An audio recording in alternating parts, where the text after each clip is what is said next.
Letter the 8th. Life and Characters at Indian Bar from our log cabin Indian Bar, October 20th, 1851. Having seen me, dear M, safely enthroned in my beautiful log palace with its outer walls all tapestried with moss, perhaps you would like a description of the coronation dinner. You must know that Ned, the Paganini of the Humboldt, who, by the way, is almost an historic, or better perhaps, naval character, inasmuch as he was cook on board of the Somers when her captain performed his little tragedy to the horror of an entire nation, had been in such a state of ecstasy ever since he had heard of the promised advent of Mrs. Blank, that as proprietors, as Ned grandly calls them, had serious fears of being compelled to straitjacket him. You see, sir, said Ned, when the Queen, with Ned as with the rest of the world, quote, a substitute shines brightly as a queen until a queen be by, end of quote, and I am the only petticoated astonishment on this bar, quote, arrives, she will appreciate my culinary efforts. It is really discouraging, sir, after I have exhausted my skills in preparing a dish, to see the gentleman devour it with as much unconcern as though it had been cooked by a mere bungler in our art, end of quote. When we entered our new home, we found the cloth that was a piece left of that which lined the room overhead already laid. As it was unhemmed and somewhat tattered at the ends, an imaginative mind might fancy it fringed on purpose, though, like the poor little Marchioness with her orange peel and water, one would have to make believe very hard. Unfortunately, it was not wide enough for the table, and a dashing border of white pine banded each side of it. Ned had invested an unknown quantity of gold dust in a yard of diaper, awfully coarse, which, divided into 4 pieces and fringed to match the tablecloth, he had placed napkin-wise in the tumblers. He had evidently ransacked the whole bar to get viands wherewith to decorate the various dishes, which were as follows. First course, oyster soup.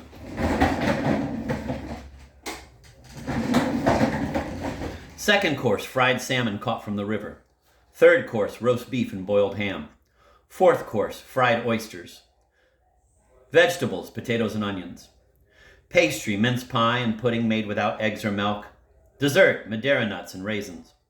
Wines, claret and champagne. Coffee. I found that Ned had not overrated his powers. The dinner, when one considers the materials of which it was composed, was really excellent. The soup was truly a great work of art. The fried oysters dreamily delicious, and as to the coffee, Ned must have got the receipt for making it from the very angel who gave the beverage to Mahomet to restore that individual's decayed moisture. Ned himself waited, dressed in a brand new flannel shirt and calico ditto. His hair, he is a light mulatto, frizzled to the most intense degree of corkscrewity, and a benign and self-satisfied smile irradiating his face, such as should illumine the features of a great artist when he knows that he has achieved something, the memory of which the world will not willingly let die. In truth, he needed but white gloves to have been worthy of standing behind the chair of Count d'Orsay himself. So grand was his air, so ceremonious his every motion, that we forgot we were living in the heart of the Sierra Nevada, forgot that our home was a log cabin of mere primitive rudeness, forgot that we were sitting at a rough pine table covered with a ragged piece of 4-cent cotton cloth, eating soup with iron spoons. I wish, my funny little Molly, that you could have been here clairvoyantly. It was one of those scenes just touched with that fine and almost imperceptible perfume of the ludicrous, in which you especially delight. There are 1,000 minute shreds of the absurd which my duller sense overlooks, but which never can hope to escape your mirth-loving vision. Ned really plays beautifully on the violin. There is a white man by the name of Chalk, who generally accompanies him. Of course, true daughter of Eve that you are, you will wish to know right off what Chalk's other name is. Young woman, I am ashamed of you. Whoever asks for the other name of Alexander, of Hannibal, of Homer? Suffice it that he is Chalk by himself. Chalk, the assistant violinist to Paganini, Vital Ned. Ned and one of his musical cronies, a white man, gave me a serenade the other evening. As it was quite cold, F made them come inside the cabin. It was the richest thing possible to see the patronizing and yet serene manner with which Ned directed his companion what marches, preludes, etc. to play for the amusement of that profound culinary and musical critic, Dame Shirley. It must be confessed that Ned's love of the beautiful is not quite so correct as his taste in cooking and violin playing. This morning, a gentle knock at my door was followed by that polite person bearing in triumph a small waiter purloined from the Humboldt, on which stood in state, festooned with tumblers, a gaudy pitcher, which would have thrown Tearsole and Lely into ecstasies of delight. It was almost as wonderful a specimen of art as my chintz hanging. The groundwork is pure white, upon which in bas relief are executed two diabolical-looking bandits, appallingly bewhiskered and mustached, dressed in red coats, yellow pantaloons, green boots, orange-colored caps with brown feathers in them, and sky-blue bows and arrows. Each of the fascinating vagabonds is attended by a bird of paradise-colored dog with a crimson tail waggingly depicted. They are embowered beneath a morning glory vine, evidently a species of the convolvulus, unknown in America, as each one of its pink leaves springing from purple stems is 3 times the size of the bandit's head. Ned could not have admired it more if it had been a jar of richest porcelain or a rare Etruscan vase. And when I gently suggested that it was a pity to rob the bar room of so elegant an ornament, he answered, "Miners can't appreciate a handsome picture any more than they can good cooking, and Mrs. will please to keep it." Alas, I would infinitely have preferred the humblest brown jug, for that really has a certain beauty of its own, and besides, it would have been in keeping with my cabin. However, that good creature looked upon the miraculous vegetable, the fabulous quadrupeds, and the impossible bipeds with so much pride that I had not the heart to tell him that the picture was a fright, but graciously accepting it, I hid it out of sight as quickly as possible on the trunk wash stand behind the curtain. We breakfast at 9 and dine at 6, with a dish of soup at noon for luncheon. Do not think we fare as sumptuously every day as we did at the coronation dinner. By no means, and it is said that there will probably be many weeks during the season when we shall have neither onions, potatoes, nor fresh meat. It is feared that the former will not keep through the whole winter, and the rancheros cannot at all times drive in cattle for butchering on account of the expected snow. Ned is not the only distinguished person residing on this bar. There is a man camping here who was one of Colonel Fremont's guides during his travels through California. He is 50 years of age, perhaps, and speaks several languages to perfection. As he has been a wanderer for many years and for a time was the principal chief of the Crow Indians, his adventures are extremely interesting. He chills the blood of the green young miners who, unacquainted with the arts of war and subjugation, congregate around him by the cold-blooded manner in which he relates the Indian fights that he has been engaged in. There was quite a band of this wild people herding a few miles below us, and soon after my arrival it was confidently affirmed and believed by many that they were about to make a murderous attack upon the miners. This man who can make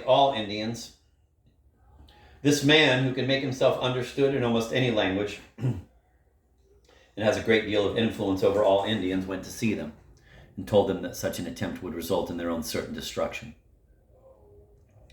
They said that they had never thought of such a thing, that the Americans were like the grass in the valleys and the Indians fewer than the flowers of the Sierra Nevada. Among other oddities, there is a person here who is a rabid admirer of Lippard. I have heard him gravely affirm that Lippard was the greatest author the world ever saw, and that if one of his novels and the most fascinating work of ancient or modern times lay side by side, he would choose the former, even though he had already repeatedly perused it.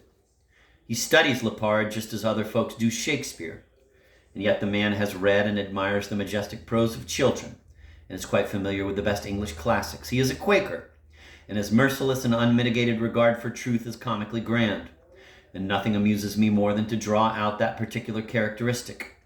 For instance, after talking at him the most beautiful and eloquent things that I can think of, I will pitilessly nail him in this wise. "Now I know that you agree with me, Mr. It is the richest and broadest farce in this flattering and deceitful world to see him look right into my eyes while he answers smilingly, without the least evasion or reserve, the astounding truth. "I have not heard a word that you have been saying for the last half hour. I have been thinking of something else." His dreamland reveries on these occasions are supposed to be a profound meditation upon the character and writings of his pet author. I am always glad to have him visit us, as some one of us is sure to be most unflatteringly electrified by his uncompromising veracity. I am myself generally the victim, as I make it a point to give him every opportunity for the display of this unusual peculiarity. Not but that I have had disagreeable truth told me often enough, but heretofore people have done it out of spitefulness. But Mr. Blank, who is the kindest hearted of mortals, never dreams that his merciless frankness can possibly wound one's self-love.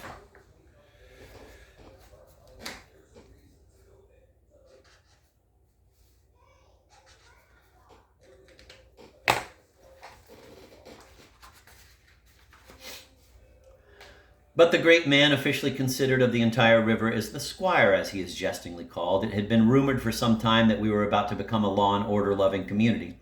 And when I requested an explanation, I was informed that a man had gone all the way to Hamilton, the county seat, to get himself made into a justice of the peace. Many shook their wise heads and doubted, even if suited to the situation, which they say he is not, whether he would take here. And certain rebel spirits affirmed that he would be invited to walk over the hill before he had been in the community 24 hours, which is a polite way these free and easy young people have of turning out of town an obnoxious individual. Not that the squire is particularly objectionable per se, but in virtue of his office and his supposed ineligibility to fill the same. Besides, the people here wish to have the fun of ruling themselves. Minors are as fond of playing at lawmaking and dispensing as French novelists are of, quote, playing at Providence, end of quote. They say also that he was not elected by the voice of the people, but that his personal friends nominated and voted for him unknown to the rest of the community. This is perhaps true. At least I have heard some of the most respectable men here observe that had they been aware of the squire's name being up as candidate for an office which, though insignificant elsewhere, is one of great responsibility in a mining community, they should certainly have gone against his election. Last night I had the honor of an introduction to, quote, his honor, end of quote. Imagine a middle-sized man, quite stout, with a head disproportionately large, crowned with one of those immense foreheads, eked out with a slight baldness, wonder if, according to the flattering popular superstition, he has thought his hair off, which enchant phrenologists, but which one never sees brooding above the soulful orbs of the great ones of the earth. A smooth, fat face, gray eyes, and prominent chin. The tout ensemble characterized by an expression of the utmost meekness and gentleness, which expression contrasts rather funnily with a satanic goatee. And you have our good squire.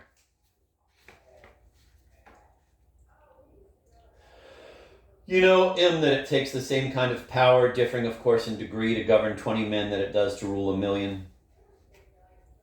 And although the squire is sufficiently intelligent and the kindest-hearted creature in the world, he evidently does not possess that peculiar tact, talent, gift, or whatever it is called, which makes Napoleons, Mahommets, and Cromwells, and which is absolutely necessary to keep in order such a strangely amalgamated community, representing as it does the 4 quarters of the globe, as congregates upon the river. However, I suppose that we must take the goods the gods provide, satisfied that if our King Log does no good, he is too sincerely desirous of fulfilling his duty to do any harm. But I really feel sorry for this mere young Daniel come to judgment when I think of the gauntlet which the wicked wits will make him run when he tries his first cause. However, the squire may, after all, succeed. As yet, he has had no opportunity of making use of his credentials in putting down miners' law, which is, of course, the famous code of Judge Lynch.